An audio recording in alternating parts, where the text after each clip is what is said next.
Oh, what is up? Welcome to the Unofficial Tedeschi Trucks podcast. This is episode number 219. I am Adam Choit. What has happened, everybody? I'm excited with the band.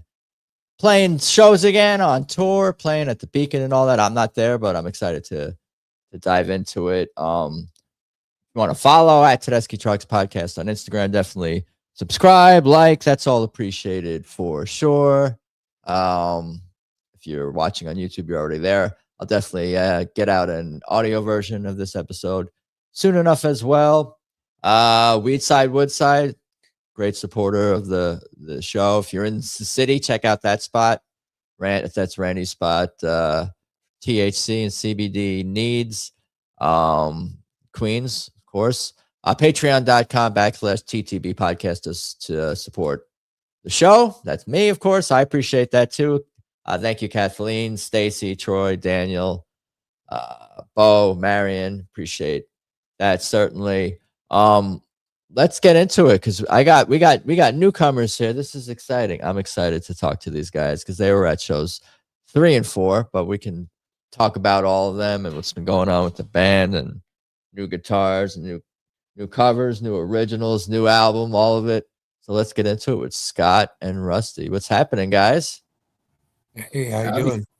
What is cooking? I'm excited to talk to new people. I was new TTB fans, and so why don't we can get right into that. Well, I'll ask like Scott, what's your sort of like TTB origin story? Who you've been following the longest, and where are you? You're back home. You're going to more shows. I'll give you the floor to. Sure. So I guess you could kind of consider me a newbie. COVID kind of brought me into the Tedeschi truck scene. After everything got shut down, of course, I've heard of them before that, and Derek, and I saw Derek with the Allman brothers way back in the day. But when everything started shutting down and TTB started putting on these free shows, I think it was on Thursday nights or Tuesday nights or something to that effect. The Fireside, the ones that they were streaming, the Fireside. No, it was prior to that. Like they were pre-recorded concerts, but they were just replaying them, and They would just say, "Hey, Thursday night we're showing, Atlanta 2015 or something like that." And after a couple of weeks, it was just like. After the first week of just watching, I was like, you know what? I'm going to start scheduling my time around this. And then finally, when stuff opened back up, I'm like, yeah, I got to go see them. My first show was a Fireside show in Elmer, New Jersey. I was on a farm, full COVID restrictions in place. It was outdoors. It was kind of everything just kind of roped off and everything. And I enjoyed it a lot, but it did kind of leave a little to be desired. I felt like I left kind of saying like, hey, there's something more to this. Like bittersweet. It was a bittersweet experience. Is that a way to? It kind of left me hanging. Yeah. The first time I saw the full band was at Lock and Farm that same year, August of that same year.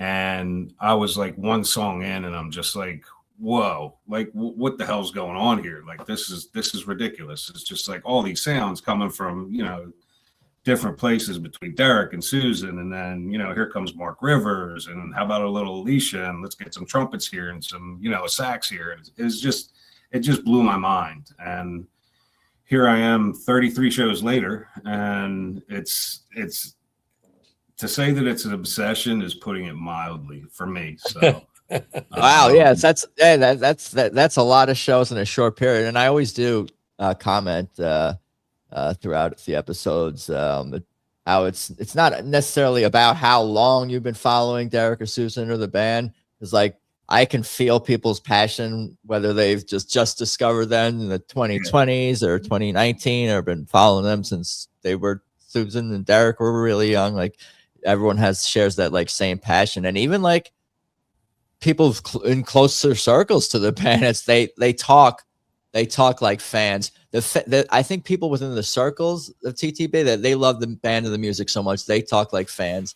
And we are so passionate about the band. We talk like insiders and experts too. So it's like, it's kind of I mean, they breed, I think, great music fans and diverse music fans, because people come to TTB, I think, from different. For sure, yeah. I mean, I've met a lot of different people, and I go to a lot of shows alone. I go solo, and I'll just meet up with people, and I've even, to this day, through that short period of time, I'll get text messages from people I've met in DC or something like that.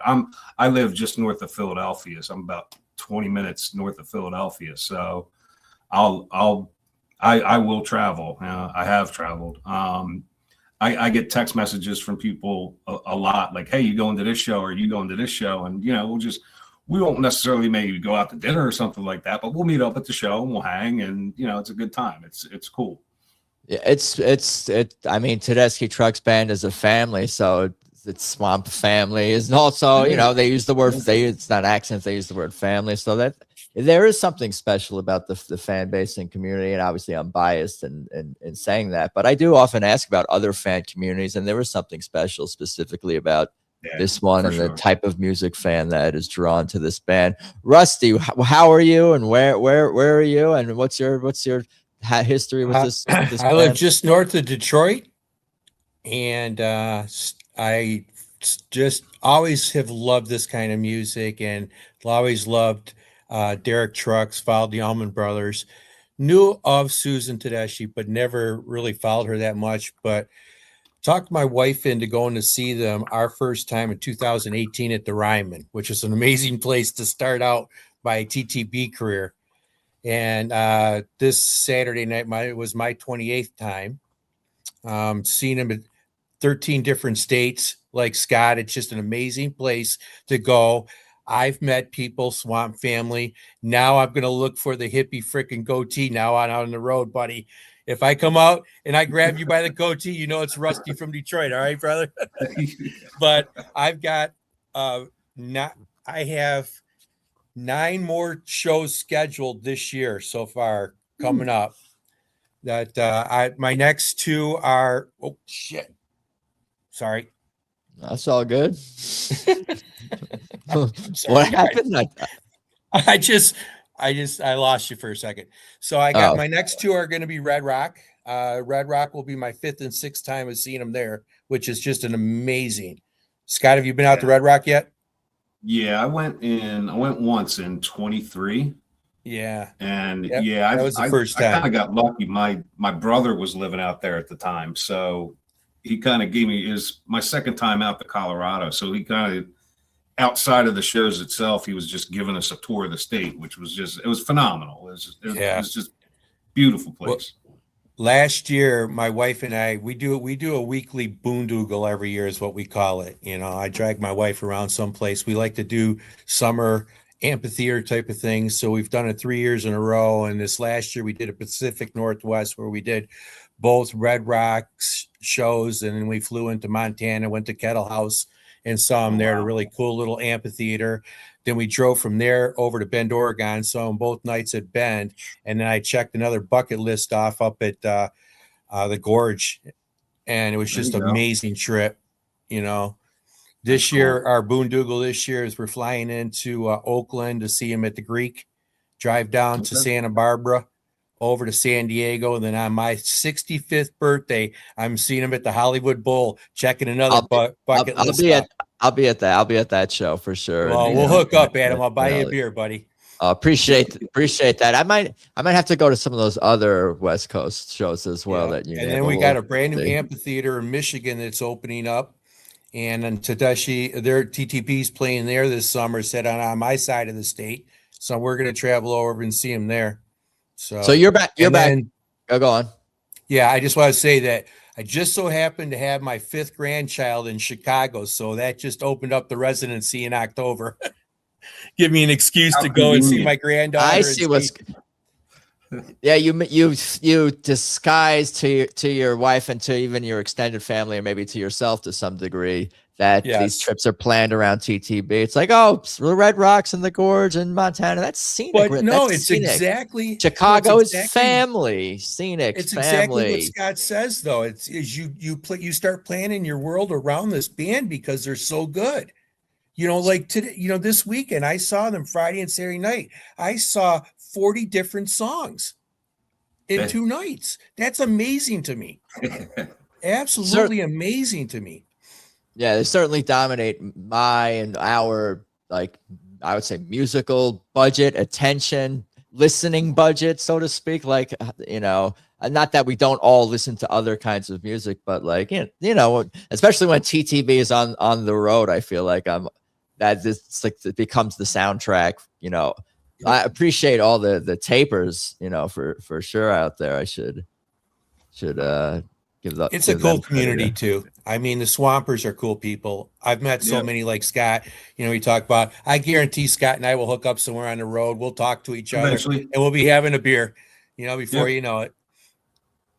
Yeah, no, that's been the most like sort of unexpected thing about me doing the show is just like how awesome it's been to like connect with all these people. I'm just like, I'm just gonna talk about a band into a microphone, but then it's like, oh, you meet all these people and become this family community and always, not that everything's perfect 100% all the time, but for the most part, I think there's a unique, special vibe with this band.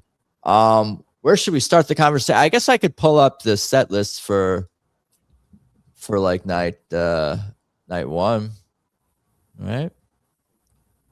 And we could just take a quick peek at that. Because we got some new songs here. I can also go on.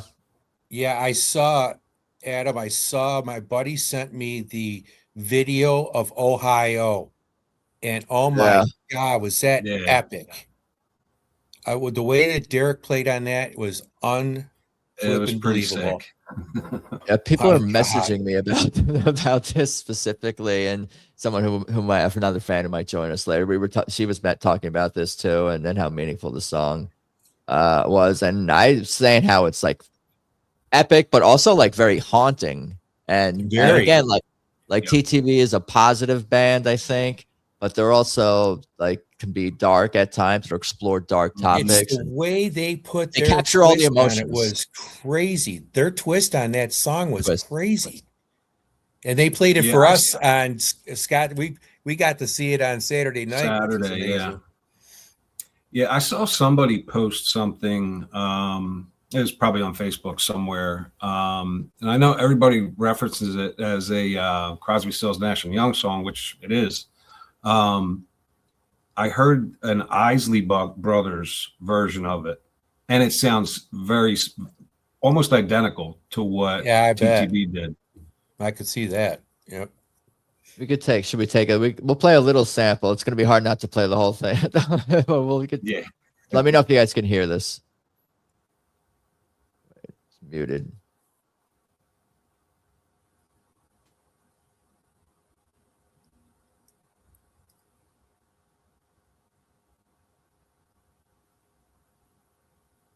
Hear it? No. No, we don't hear it. Oh, wait. There you go.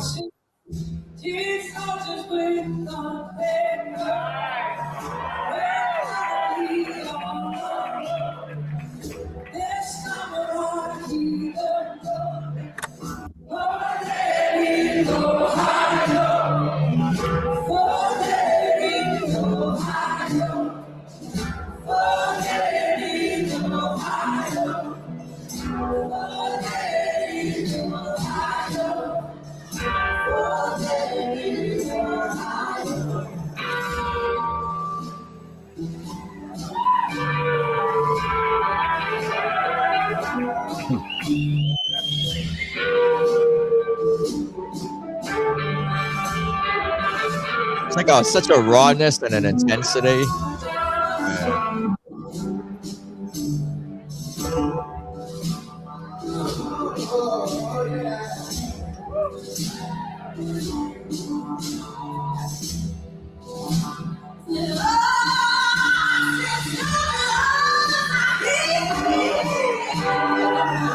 My God, it's amazing.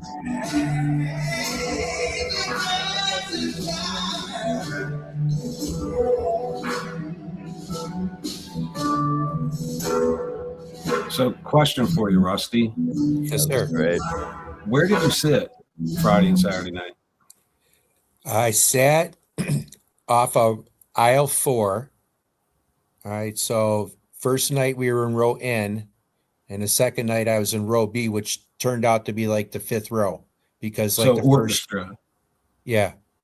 Yeah. So Saturday night I sat in the lower balcony, and one of the things I did notice outside of Susan, the sound was not all that great as far as I was, you know what, to tell you the truth, Scott, I was kind of disappointed in the sound. You know, I yeah. thought it would, you know, I live in Detroit, so we have the Fox Theater that Illich family redid, and they played there before, and it sounds epic, you know. Okay. And You think it was more the venue than the setup? It's just the I actually think it might have been the actual sound system itself. I can't think that the Beacon's got bad acoustics, because the first night on a Friday night, she was having technical issues where she was having a problem with her amp, her guitar, everything was going crazy on her. Like this right after the first song, it came out with Stageboro Blues, and then the second song is when all heck was going loose for. Yeah, I mean, this was my 4th or 5th time at the Beacon, and I'd never noticed it that bad. Like it just seemed to be with the backup singers, though. Like you could hear still getting them, settled into the tour, still getting could be, yeah. But like when I just heard Alecia right there, I'm like, wow, I didn't get that at all. Like I didn't get that at all. Because when she goes, she goes. Yeah. It's like, hold on. There's such an intensity to what they do there. It's wild. Like just you know, I actually went with I didn't go with my wife this weekend. I met a buddy of mine who came up from DC, and I was telling him how would you like to be in a band of 12 where you can absolutely count on the other person 100%. Nobody screws up. Yeah. And it's just amazing. It's just absolutely amazing to watch that band. Yeah. You don't know where to look. You don't know where to listen. Some have to have the time. There's so much like stimuli that now they have amazing. Well, they've always had amazing, but even their lighting and their backdrops are all add so much to it. I'm gonna read the set list real quick. So tight. I mean, this is like the 4th show of the year, and they're so tight. Yeah, it's amazing. They're so talented. I'm gonna read it here. Anyhow, playing with my emotions. I got you, hero. Under the knife, part of me. It's so heavy. Stand back. Soul sweet song. Love has something else to say. Set to Ohio, Midnight Harlem, la di da. Get what you deserve. Bell bottom blues. Why does love got to be so sad? Circles. Passaquan. Just won't burn. Walk on gilded splinters. Encore was Let the Good Times Roll and Made Up Mind. That was the first night. This is just all night. Jesus, this is just reading it. It took me a while to get through all that. Usually it doesn't take. That's yeah. I'm Passaquan in there, and I'm like, how do they fit that in there? Yeah, I was listening to that earlier, but I'll process it. I'm still processing it. No, but this is you can't complain about this set list. And you got all these new things happening. And Love Has Something Else to Say is not something. I don't know when what that was considered a bust out. Last known performance 12/4/2015. Wow. Thank you, TT Bass. Obviously, that's what I'm looking at here. That's appreciate cool. Yeah, that's wild. Yeah, obviously the Ohio. I like this website. This website is amazing. Yeah, ttbase.net. Appreciate you guys. But yeah, I mean, I guess I feel like we should talk about the new songs. I don't know if you guys had a chance to hear them. Either if someone had video or is on archive. I appreciate the tapers. Thank you. But these songs are cool. I've listened to them a handful of times already. Under the Knife is like a Mike. Well, they were breaking some of these out last year. Not Hero and not Under the Knife. No, not those. I haven't heard that Future yet. Soul I Got out. You. They played. I Got You. They played. Of course, they played Future Soul a lot. You know, when they bring Future Soul, that yes. guitar out for Derek, you know what they're playing. Right. I think he only plays that guitar for that one song. Yeah, I got you on my I caught it on my phone and uploaded it on YouTube. It's not the greatest video in the world, but the sound's okay. I should say I don't know, I could talk about it after the shows or later, but I was lucky enough.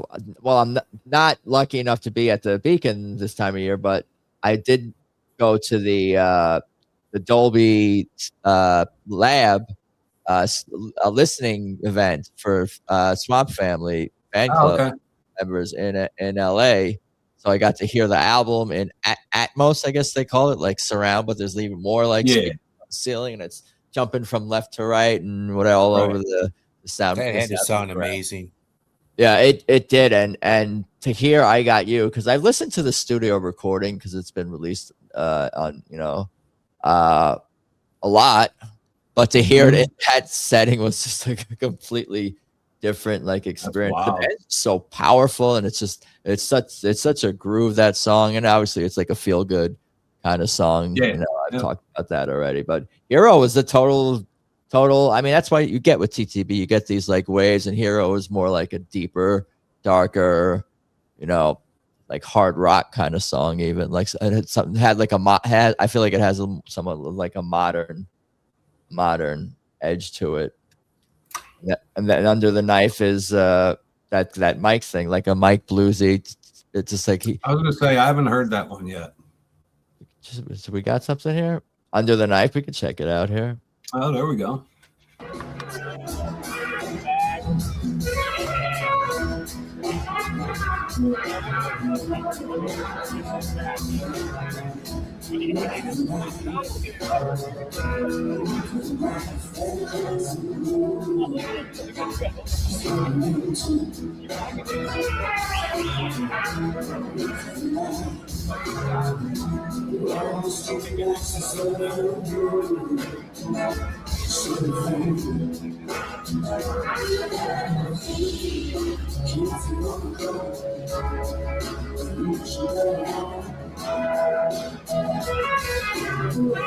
It's very catchy.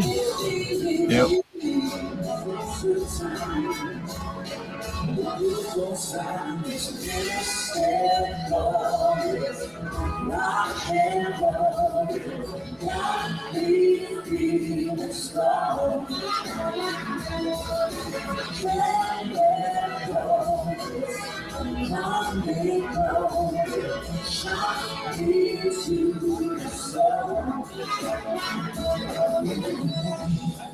How do you hear a song one time but feel like you kind of like have heard this song? Yeah. That's been this whole album so far. That's a lot. I mean, that's the majority, of their music. I feel like for me. I feel like Crazy Crying feels like that for me. Like the first time I heard it, I'm like, yeah, this is a TTB groove right here. I've heard this before, but where? Yeah, mine for that, like that, Scott, is Who Am I? That's another one that he just. That's my favorite right there. I love that. Oh my God, that song is amazing. Yeah. Here's the 11th. Don't Let Me Slide. Who Am I? Fall In. I'm the Moon. Future Soul. Kebbi and Isaac Jam. Keep on Growing. Learn How to Love. All Around You. That's a cover. That was a cover, right? Or cover debut. Sturgill Simpson cover. Done Somebody Wrong. I Want More. Into Bex Bolero. 1999. Shout Out. Debut of an original. You Can Make It If You Try. Everyday People. Sly and the Family Stone debuts. Let Me Get By to close out the set, and Be Kind and Show Me was their set on the 14th. Yeah, I mean, this is power packed, and you're getting all this like different stuff. Then you got like we're talking about the variety, 40 songs plus or whatever. Yeah. I'm sure TTB TT Bass has that. I have somewhere. people say, "Why do you go see him back-to-back nights?" I say, "Because I see two different shows." Right? Yeah, exactly. Even if they played the same songs, you would still get two different shows. You would Exactly. you would get people would be doing different parts. I don't know. They could be. Exactly. I always say they can pick their set list out of a hat. Whatever's in the current options at any given time, which is odd. Lot. Now that you mention it, like the first two shows on either set list, unless I missed it, you don't see a midnight on there. And that's something like if they're going to play something a lot, like that's one of their go-tos. I've heard Derek say in the past. Midnight. Yeah, I would assume midnight night one. Maybe if like you would think the first night TTB, even just because it's something. Well, I mean, a lot of these songs are familiar to them. They're professionals, obviously, but like Midnight Harlem, they've been playing that for a long time. Even though there's changes how they do the intro and all. I was at a show in Michigan one time where somebody got upset that I was sitting next to me because they didn't play that song. And I'm an old Jay Giles fan, and it's like I didn't want the people who like Centerfold to come see Jay Giles either. You know what I mean? Yeah. Ooh, yeah. I wanted the true fans to go. Yeah. But I love that song. We got to see it on Saturday night. Yeah. The guitar solo. I know. It's amazing. Unbelievable. Yeah, I think I was just listening to some of that. If that's the night they played it, because only one shows 1, 2, and 4. You guys were saying these posters are pretty cool too. I like these. Mm-hmm. A little bit of a different. I mean, this is more urban, futuristic. I mean, that's a big theme with the band now. Like that's been like the biggest one of the bigger controversies. Not controversies, but like people love the like traditional psychedelic Native American styles of the posters and the artwork and the iconography or whatever of the band over the years. But do you think it makes it look like they sold out with that with the futuristic stuff like that? No, I don't think AI so. and I don't think that's what's that? I bought them both, so I got them. Yeah. No, I like. But then again, I got them for every one I've seen so far too. So I've got 28 of them. Rotating on its own. Wild. That's an expensive hobby. Oh, yeah, it is. I see yours got yours too, bro.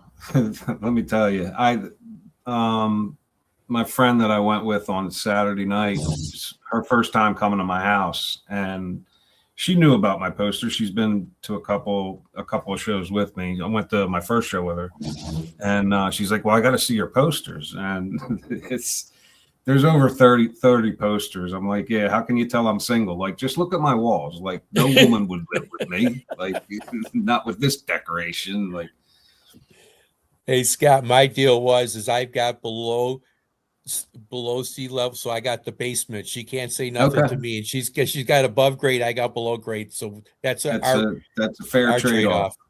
Yeah. A lot of people can relate to, I think, a lot of this what you guys are talking about. I will say that at the Dolby event, I got this right here. Oh, cool. You're giving these out, and then look on the other side. Ah, what do you think of that picture? Nice. Yeah, I wonder if Bradley Strickland or probably took that. I'm not sure. And where people wondering where this is, we have to do fan research. People do research. I know they just put out released. I saw on social media they're just Derek and Susan are just doing some kind of like, what is it, like a cinnamon roll promotion or something like that? I saw that. Yeah. Does that go with Ass Pocket whiskey? Does that that's not a bad cinnamon, and that could go together potentially. It probably does go very well together. Yeah. But I think I mean all these people are fans of the music. That's what I was like keep getting at. Whatever your connection to the band is, whether professional, fan, work, whatever it is, like we all share this passion.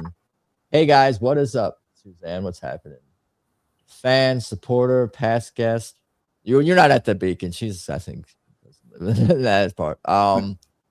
Oh yeah, let's we could take a look at the shows that you guys were at. So then we could really dig in on it. Yeah, no, the Beacon is a special place. You know, they're doing 11 shows there. So Yeah. you know, family. What's up, my friend? Family. Family's right. Okay. I was sitting next to somebody on Saturday night. It's going to be every show. She lives right there. She's a pathologist, a doctor. She goes, I just got nothing to do, so I just come to every show at the Beacon. Man, I think of that, and I just think of all the money involved with that. Like, oh my God, I'm going to 3, and go to what you can. Yeah, that's right. That's the thought. You go to what you can. No, I'm grateful that I had the listening experience for the album. That was special. What in the world? I love that song. They played it on Saturday, right? I haven't had a chance to listen to the recording yet, but again, these songs feel like you've been listening to them for decades. At the very least, they feel like a Tedeschi Trucks Band song that you've been listening to for a long time, let alone something that's sort of like timeless or could have been from the 60s or 70s. Like, yeah, when soul music was at its I mean, you could say, would you say soul music in general was at its peak in the 50s and 60s in some regard? Maybe I just gravitate more towards that style. Or Motown. Yeah, well, yeah. I'm looping them all. You know. Do we have a pick? Oh, let's see the 13th here.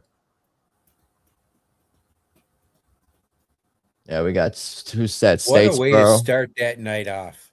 Crazy Crying, Ain't That Something? You'll Lose a Good Thing. Hero, I Feel So Bad. High and Mighty, Willie the Pimp, Devil Be Gone, Idle Win, Loving Cup, which I did check out. Someone got some of that. That was cool. Leaving Trunk, Don't Drift Away. Just a Strange, Shame, Angel, Sugary, Dreams, Love Has Something Else to Say. How Blue Can You Get? Bound for Glory to close out set 2. Loving Cup started set 2.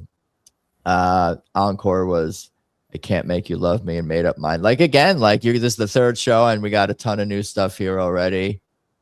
Hero for the second. This was the one that we don't think there were any, but there's some video and stuff. I don't know. I haven't dug into all of this yet, but what's the story with the new the Derek Trucks Tiger guitar? This was Jerry Garcia's guitar, and he won it at an auction, and it was not the cheapest guitar from what I gather. This was Derek. I'll tell you what. Can I tell a story? This is freaking. Do you know the story? There is a Rolling Stone article by Angie. I didn't know if it was for real until this started breaking loose this last week. So there was a auction for the owner of the Indianapolis Colts, put his music collection up, and he owned the Tiger custom-made Jerry Garcia guitar. Jim Irsay was a big guitar guy, guitar collector, and he passed recently. Yeah. Last week they had the auction at Sotheby's or whatever they call that auction house, and there's a guy that owns a music store, whatever, and Derek Trucks. Derek was helping him out. They were bidding on this thing, and the guy won the guitar for $9.5 million. And there was a $2 million fee on top of that. So the guitar's an $11.5 million guitar. And the guy says, I'm not just displaying this guitar. This thing's going to be used. So he gives it to Derek, and Derek comes out on Friday and Saturday night with Tiger, an $11.5 million guitar. So on Saturday night, he's wailing on this guitar, and he breaks a string.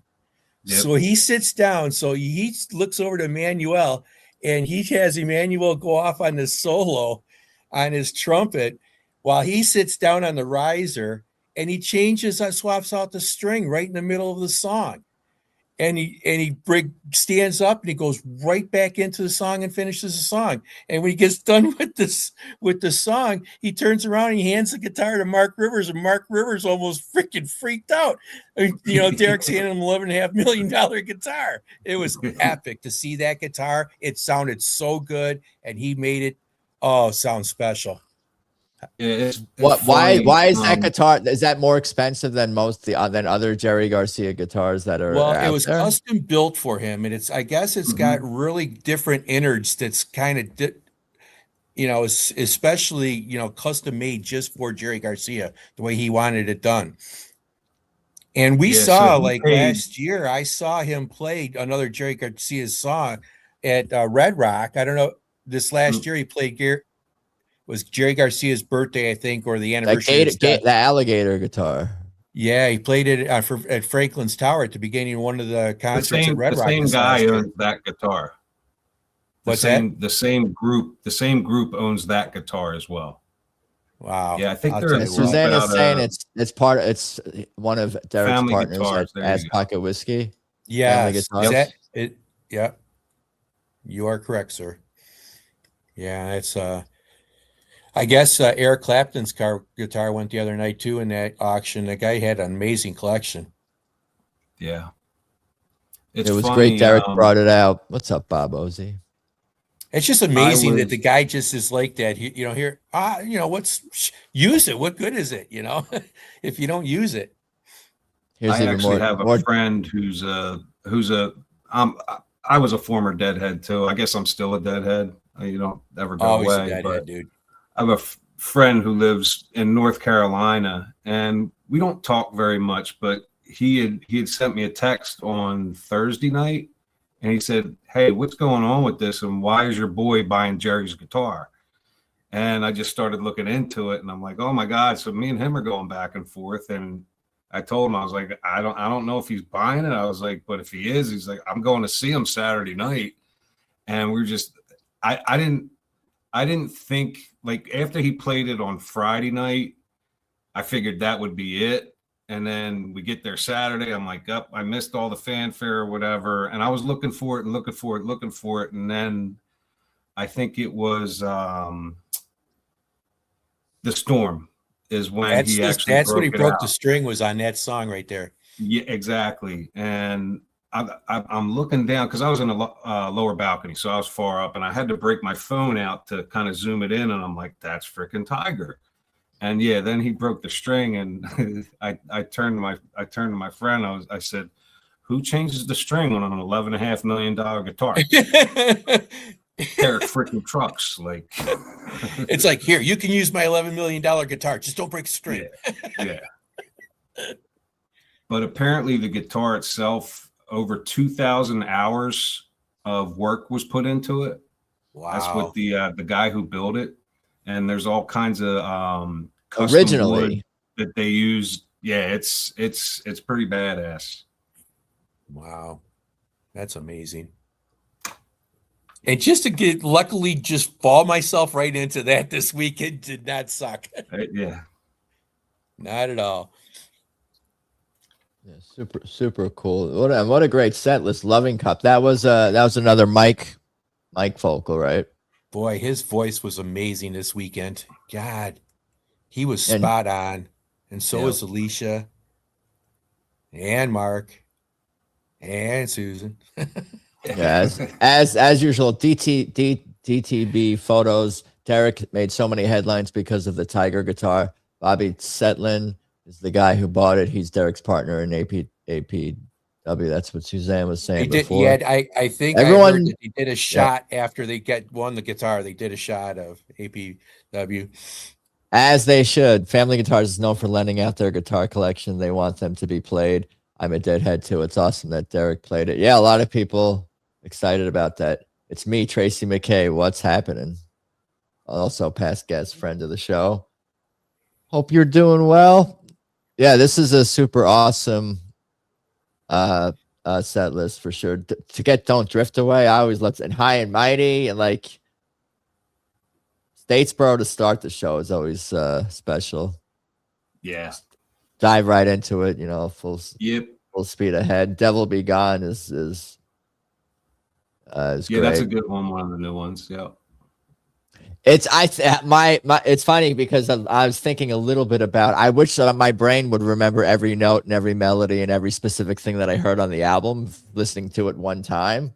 But Devil Be Gone was great and awesome to hear a studio version of that. I think some of the songs we almost just wanted them to not end a little bit. We're like, can this keep going? So, but I don't know. I think with TTB we might work. Obviously, they did the Storm you were saying, and that was that's always a kind of an extended song. But I think we're just going to get more songs and maybe little shorter versions of songs because there's just so many songs now. Now they have a new album, and there's just so much, and they do a ton of covers. There's only so much they can do in one show. It's great that they do variety, but I think we're going to get slightly shorter songs and more songs from TTB, especially as they start to do more with not doing two sets and having opening acts and all this kind of supportive acts.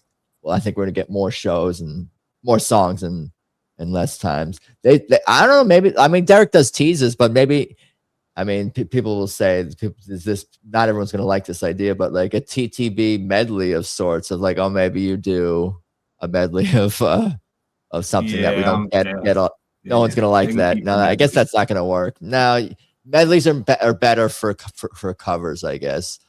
And even then you're playing, and even then they play like Fly in a Family Stone. They do like pull it at that one. Big chunk. Yeah, that was awesome to hear. Everyday People and everything.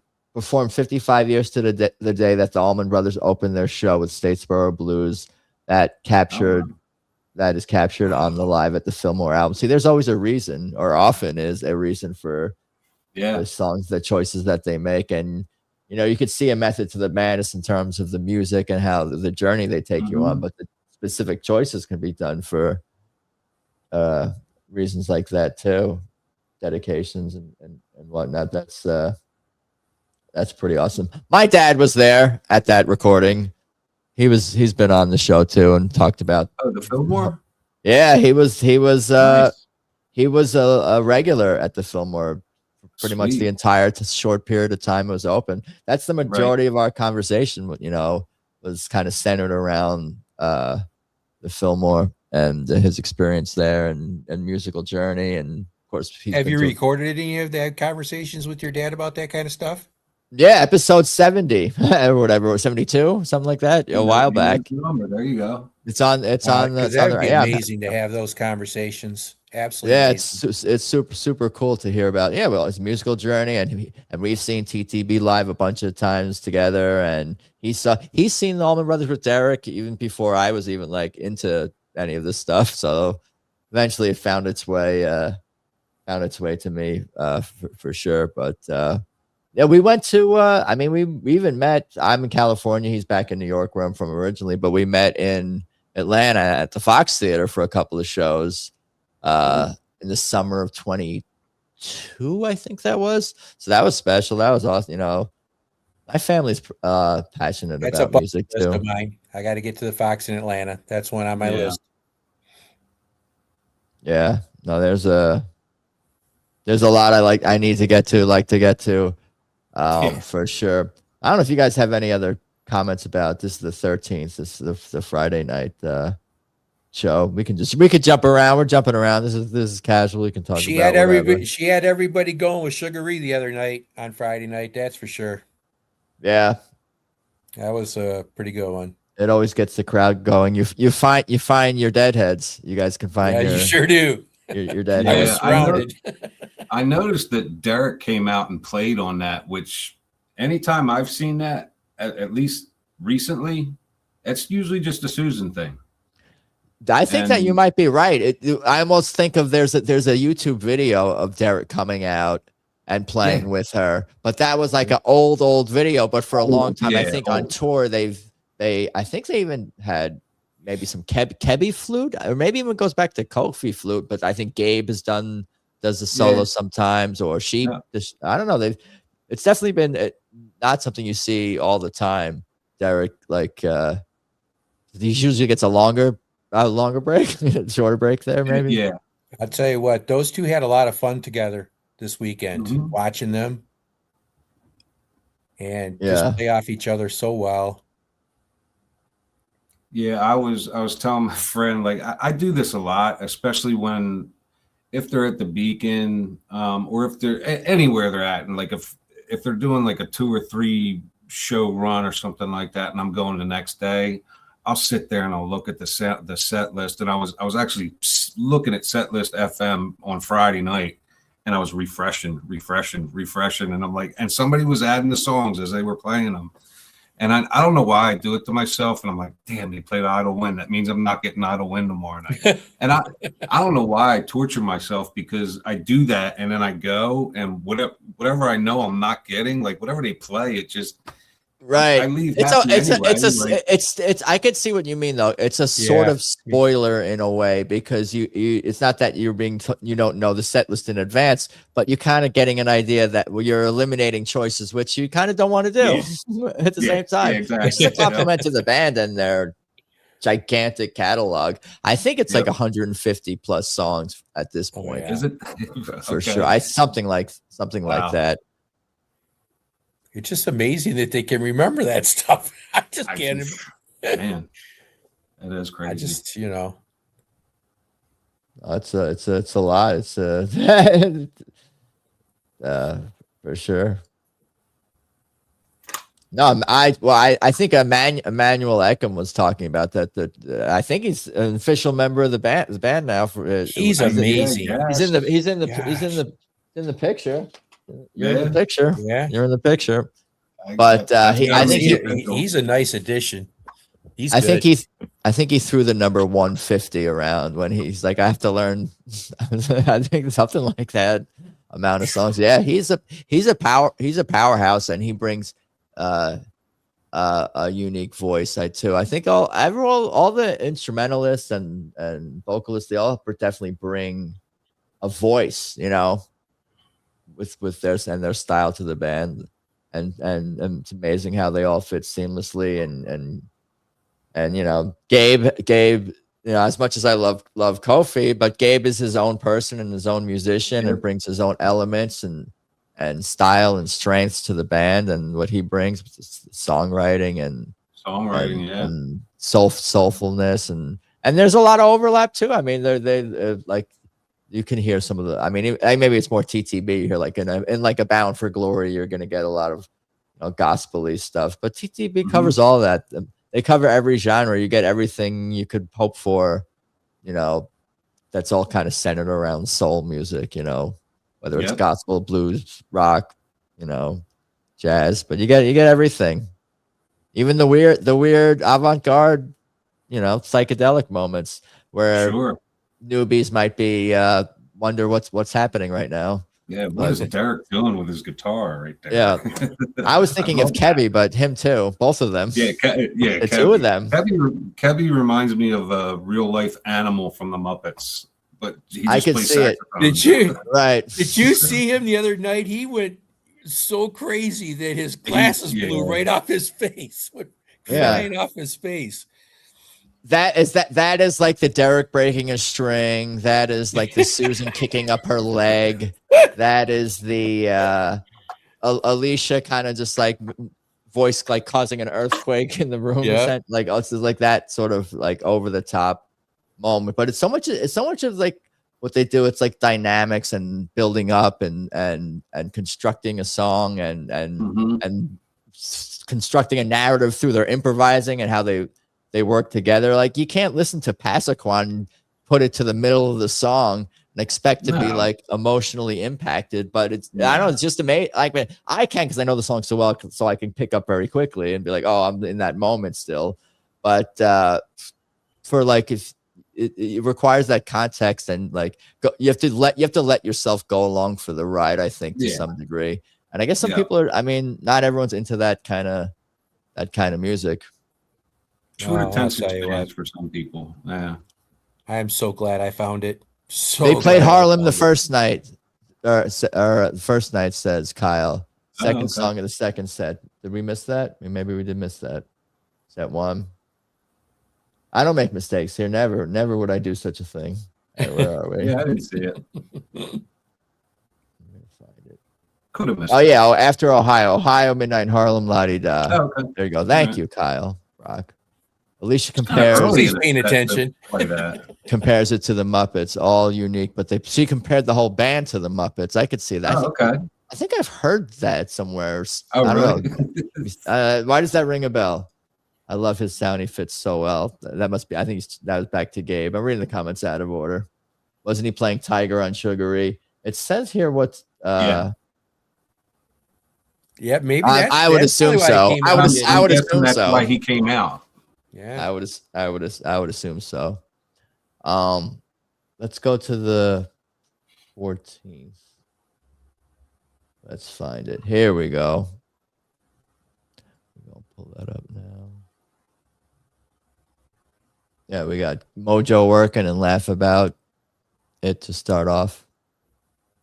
That's pretty cool. Do I look worried until I got you? Life is crazy.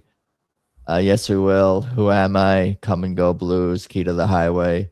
Set 2 Future Soul Ohio. What in the world? That's the 2026 debut, right? Part of me. That did it. Crazy Crying the Storm. You can make it if you try. Everyday People. The Sly Tunes. Midnight Harlem. Wish I knew how it would feel to be free. And then with a little help. I was digging into some of this. Heard Mojo and I Got You. Yeah, I mean, Derek playing the Gibson Flying V on Future Soul. Wait till you hear this guitar solo on Future Soul on the album. Oh, really? Oh, boy, it's got that. It's wild. I'll let you guys. That's cool. Derek broke a string on what songs? This All the Storm. You guys said that about playing Tiger. Okay. That was it. That was and show film for Jimmy Kimmel. You were saying March 19th. What's today? Yeah. We're recording this on Thursday night. Thursday night. So I should try to watch that. And they're gonna. Oh, what was recorded? The whole show was filmed for that, and they're gonna just take parts of it or something. I think they From were what I understood, it was floating just around Future all Soul. night because I was on an aisle where they were bringing a camera up and down the aisle all night long and in front of the stage. But I think it was just Future Soul. Yeah. You know, I mean, and they came out and they knew that was going on TV because both drummers. Title track of their new album. They're gonna be focused. That sold an extra couple million albums after Thursday night. There was Jimmy Kimmel was there and introduced Jimmy Kimmel was there and introduced them. He's in New York. He's not. Yeah, it shows out here. And the encore with a little help. Yeah, this is an awesome set list. I love What in the World. I love that song. Did Derek play acoustic on that? Do you remember? No, he didn't. No. Mm-hmm. So there's your Future Soul with the Flying V. We can take a look. Let's take a look.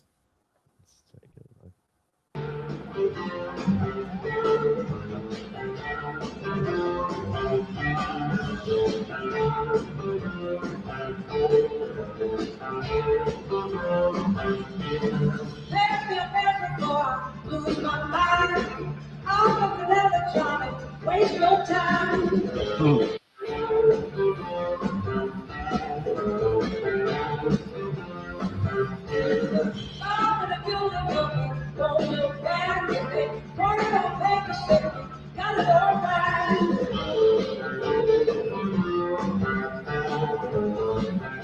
Flying V is cool.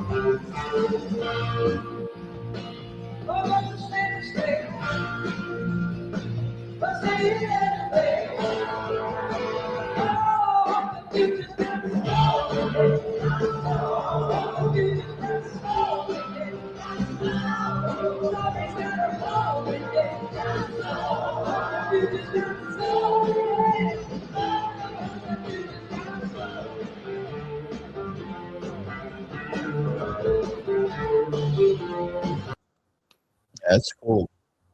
That's a rocking song. Yeah.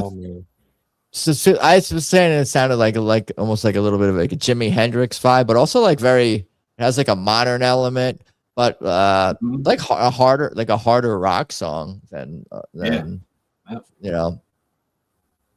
Yeah, that's it's an embrace of like future and new sounds but I think I would say the album, and most of it has been played already live, whether last year or this year. You still get quintessential, essential everything you love and know about TTB at the same time, I think, as well as embracing some of the future soul themes and sounds and vibes. But yeah, I'll let you guys tell me about the show, the set list, anything you tell me about. Yeah, whatever. I'll give you guys the. I like the way they started with Mojo like that. I wasn't expecting that.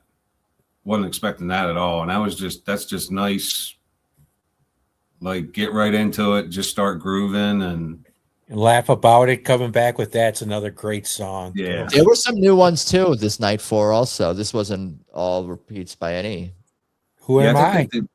Yeah. I think Who Am I might have been played on a previous one, but I don't think What in the World. I'm not sure about Laugh About It or Mojo. Was Come and Go Blues played? I think so. I mean, New Year, you're getting all these like. We'll see how many they play by the end. It was probably the first time too. Right. Yeah. No. I'm sure TT Bass and all the the data compilers will give us. We'll get charts of like everything played at the Beacon for all we'll the get on shows. top of it. The final tallies for 11 shows. I mean, we're talking a lot of songs. Yeah. A lot of songs. The second set, myself, when you got into Part of Me, and I just love the way that Susan and Alecia go back and forth and sing that song. And Alecia was just amazing the other night. And then the crowd song of the night was Everyday People. I mean, everybody's getting into that song big time. That was such a cool song. And I always love, I've seen her do with a little help from my friends a few times in concert, and I just can't believe that she can even sing the next day after singing that song. Yeah, the energy is just through the roof. That song is just such a slow build. I almost forget because it starts off very, very slow, and then by the end it's raucous. So you forget when they start the song. You're like, oh, this is going to be like a slower kind of encore song, but it's not really. It's such a build. They do all these covers such great. Justice is an understatement, but they really capture the spirit, I think, of the songs that they cover, and the skill level and just the musicianship. They capture that too, of course, and then some. But I think often they, maybe again, this is my bias. I think they elevate and even modernize or Tedeschi trucksify. Sure. Well, we all say Susan could sing the phone book, so there's that too. That's been said on the show more than once. She's got the most. I will say, voice. Saturday in that second set, I've said this before, but when she plays That Did It, like I always say what she does with that song, that should be illegal in 10 states. Like what bar?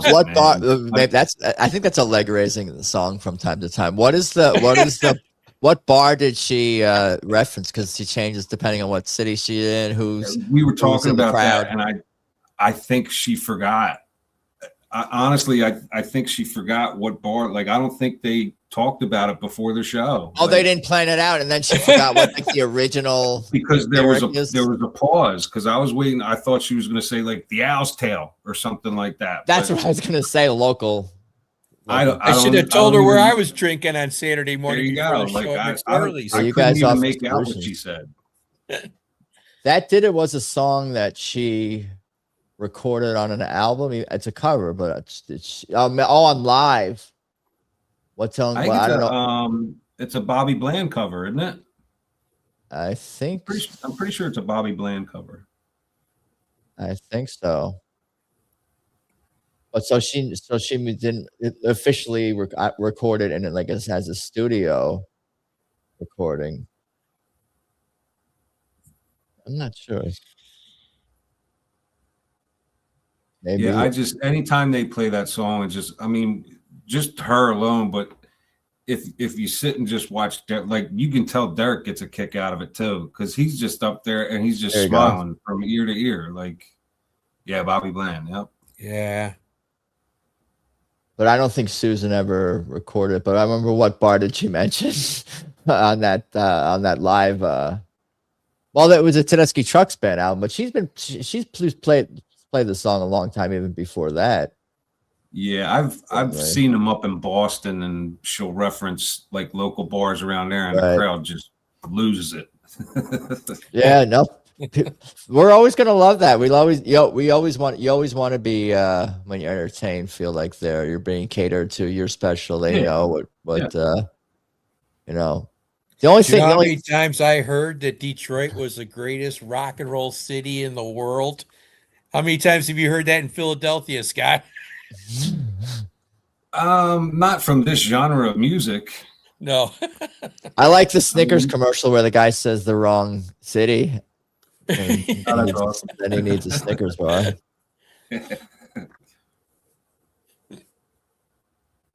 Yeah, what a show. This is. Oh my gosh. Yeah, and I wish I knew. Like you can tell with that. Like it's got. Is that an old gospel song? It's definitely got a gospel feel to it. But she steps it up a level when they play that song, and it's just like I call it an all skate. Back in when we were kids, and which song? Roller rink, like everybody on the rink, and with that song, it's like everybody gets a chance to shine. Between if it's Mark or Alecia, and let's go over to the horns, and Mike gets his chance, and just I just love that. You can tell she's so into it. Wish I knew. I'm assuming I missed what you're saying, but yeah, right. Yeah. Yes. Yeah, the horns. You got everyone on that song. No, it's a great ensemble. This band, all 12 of them. Even it was a big difference in just the sound of the band. I talk about this all the time. Just adding Alecia for just her harmony, vocal, her tone alone, it just adds so much more layers to the band, and her voice with Mike and Mark and Gabe, it all just sounds great. And I think you got more of so much fun. That too. I think you get also like more of a balance between like the male voices and the female voices in the band, and it feels like it adds a deeper quality to it. Captures like more of like humanity, I think, like in the same way that the Mad Dogs the choir captured that sort of it's a unifying sound, I think, when you hear a group of male vocals and female vocals, all those oohs and ahs and harmonies and hooks and things they sing.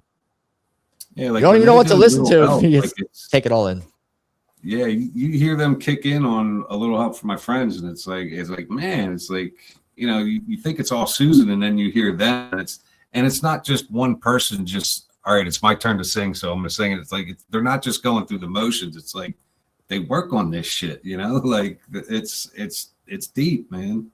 And they're improvising too, so you got to be on your toes. You never know when you're gonna get pointed at to do a solo, whether somebody breaks a string in the cover for you, or just exactly the night is just going in a certain direction with the crowd and responding to something. But they know they can count on the next person in that band. That's what's so amazing about it. They know somebody will pick them up in that band.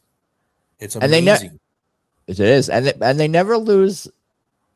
At least I, as a fan, I feel like I never lose a sense of like the narrative of the song. The songs are always stories, like even beyond lyrically, just like the music itself. It takes you on a journey, whether there's a long extended solo instrumental part or not. There's always a narrative, and you never feel like they got you by they're pulling you by a string. They got your soul on a string. I say. Yes, they do. Yeah, no, and it's fun to like the improvisation still has a narrative to it, and I feel like it kind of got that with the Allman Brothers too, with their for sure jams and epic compositions and whatnot, and instrumental songs. Like I love going on that journey where it's like at the end it's like what it's like you went on a ride when you listen to Passaquan or Yeah. Liz Reed or like a instrumental illness that Allman, another Allman Brothers instrumental, like all of these, or they take you on this journey. You gotta let yourself go on the journey. Good stuff. Anything else we should cover or talk about? I think we did pretty good. We went through all. We talked about 4 shows. We could talk more about the 3rd or the 4th if you guys want. I mean, we're talking about the new album on and off throughout the show because these songs are coming up. So we're digging in on that. Does anybody know when that's shipping? Like mail order? Because I ordered mine. I pre-ordered mine. I didn't get a notification as to when it's shipping. I know it's releasing officially on Friday. The 20th? 20th, yeah. Does that sound right? Okay, so yeah, so Friday. Well, congratulations to TTB on the album. Yeah. Of course, I love the album. I'm excited to hear all these songs played more and more on the road and see where they take them songs, because they will. I'm sure even if they don't extend every song super lengthy in various regards, I think some of them will get expanded and grow and evolve. I guess music for the most part, when a band takes a song on the road versus the studio, it tends to be played at a faster tempo. I think also is a thing. I think that's a real thing. Does that make sense? I think that's like often, and even if it's a slower song, they're not like changing the vibe of the song, but I think just like this, something about the crowd gets you going, and I think like with anything they play, I mean, you can listen to a version of Made Up Mind from 10 years ago. Yeah, it's slower. Like, it's a slower tempo than the road, and the pace is going to be different, and even the arrangement is different. Like they're always changing it up. I mean, if you go through a year, you'll probably hear it's probably very, very similar, but I'm sure we'll hear some new stuff this year on some old songs. Like I'm already starting to like notice some things, and listen of the fan recordings and stuff, which I appreciate. It's annoying at the show when someone's filming in front of you, then you're watching their video later on YouTube. You don't even know it's the person that you hated for the previous whatever. Yeah. Just take turns. As long as a few people are filming, I think it's okay. Not everyone. Yeah. We don't all need to be filming Midnight in Harlem. Someone's gonna get that. Yeah. They'll get it. I was upset because I filmed Midnight in Harlem on my phone, and it's horrible. The video quality is horrible.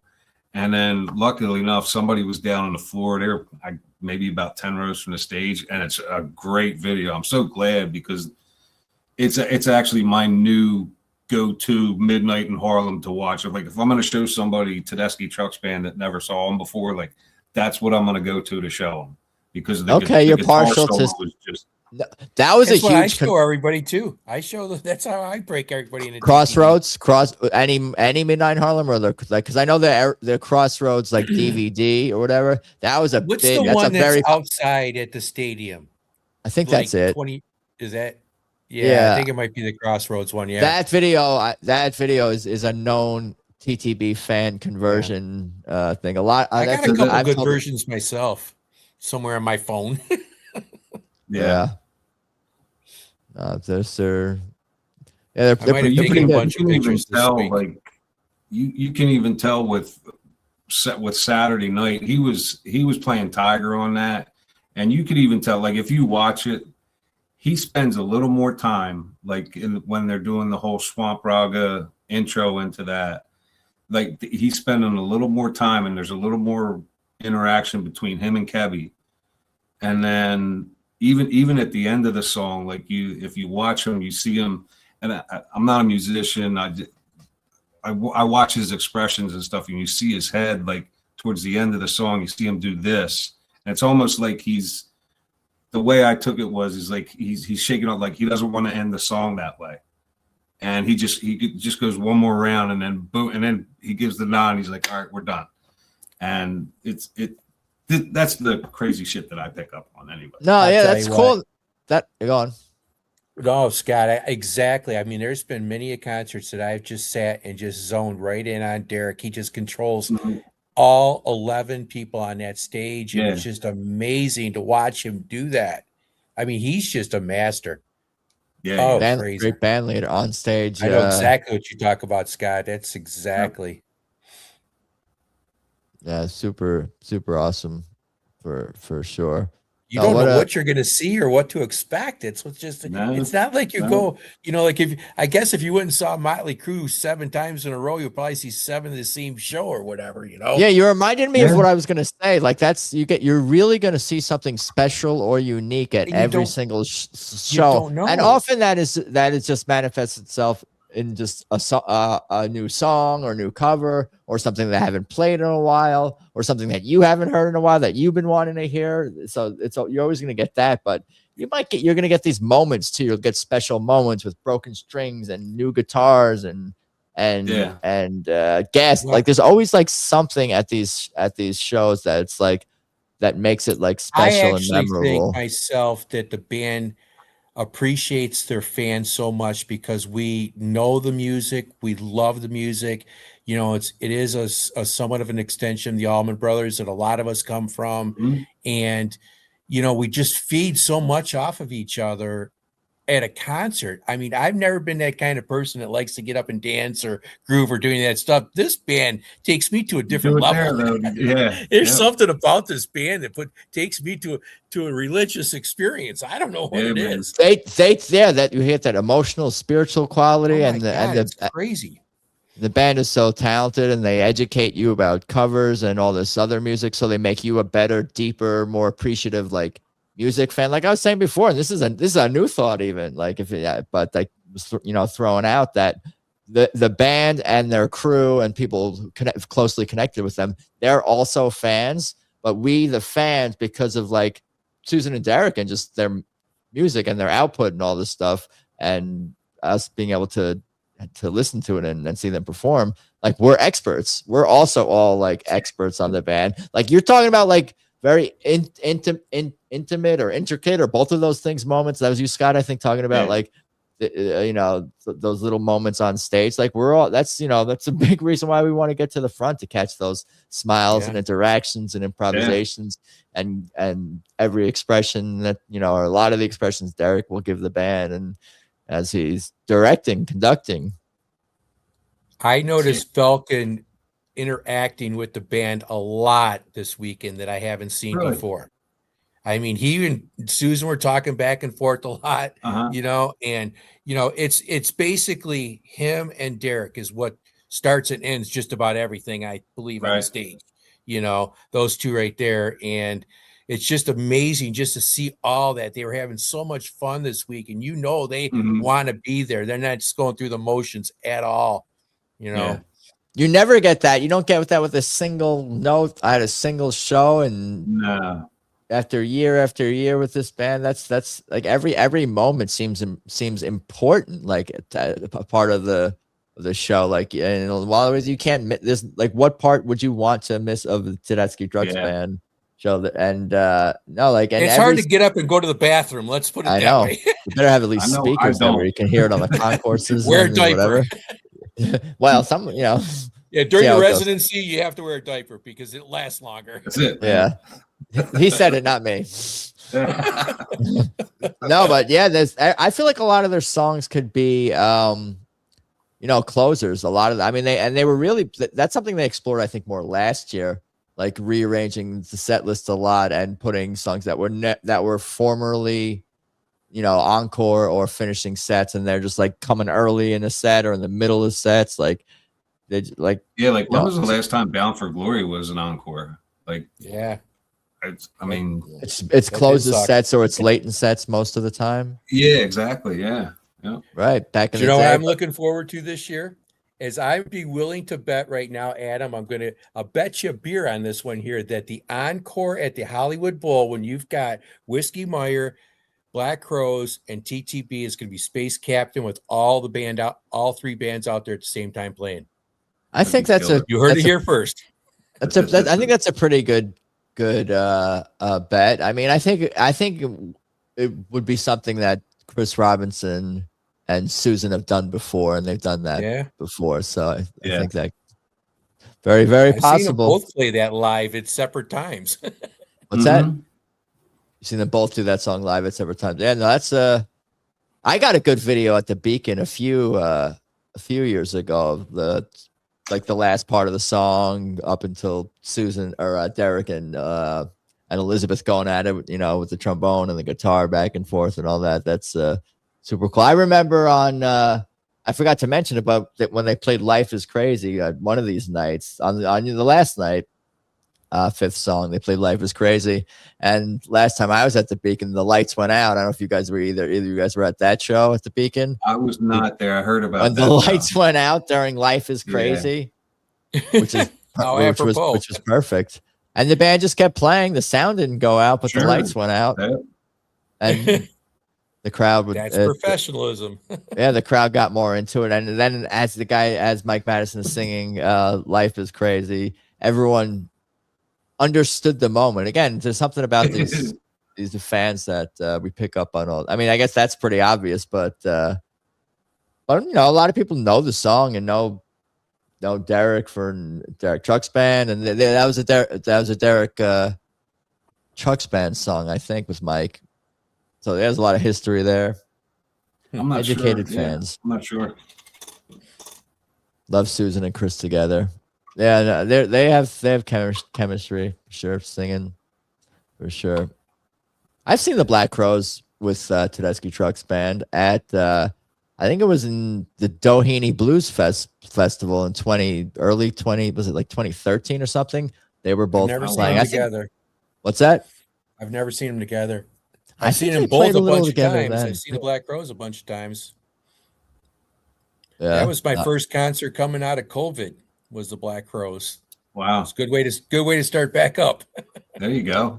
They're a band. That was when they were doing with that whole Shake Your Money Maker tour. Yeah. Yeah.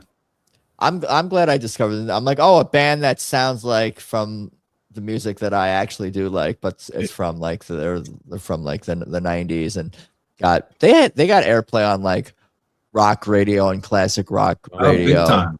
Yeah. Black Crowes, even though they were a younger band in the early 90s and late 90s, whatever, when I was kind of discovering them.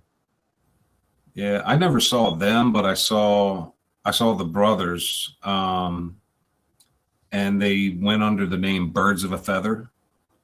Oh, that's cool. And they played. I saw them at a festival in Florida. It was it's called Blackwater Soul Review by an artist named JJ Gray.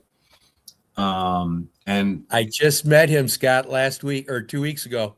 JJ Gray is one of my. I listen to his music too. Oh my God. Yeah, we just saw him 2 weeks ago. Yeah, a couple weeks ago. I did the meet and greet, man. Oh, what a cool dude.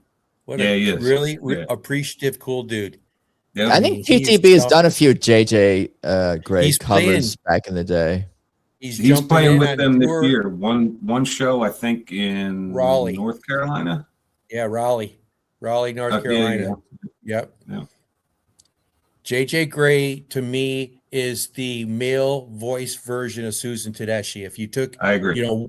Right there, who's your perfect female voice that you want to listen to is Susan Tedeschi. Who your male is JJ Gray. I feel like I could see that some of the the phrasing maybe even a little bit I can kind of hear and like that soulful raspy voice is right amazing. Right.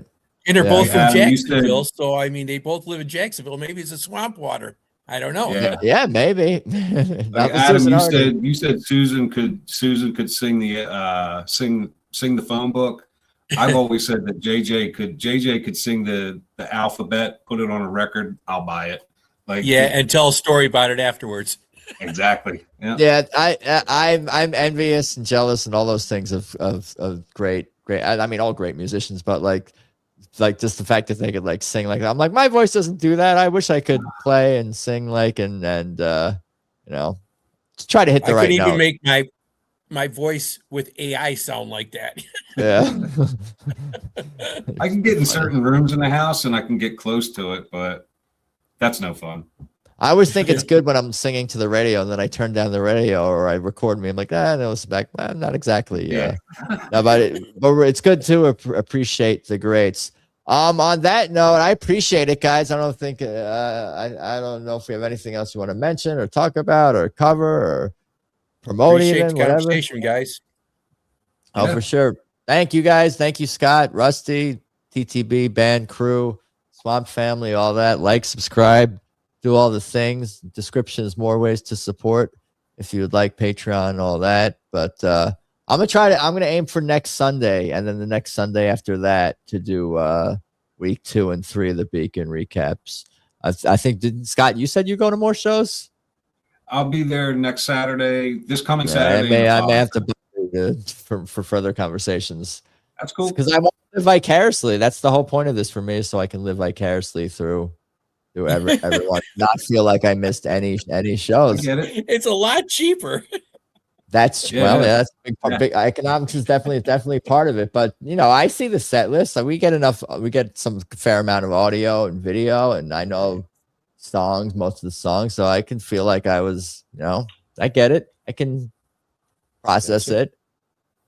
No, sometimes I do feel like I was there. Sometimes they tell me about how the venue smelled, and how did you party before, and just get you all the details. But on that note, guys, thank you again. And we will talk soon. Peace. Scott, I'll see you on the road, buddy. See you down the road, man.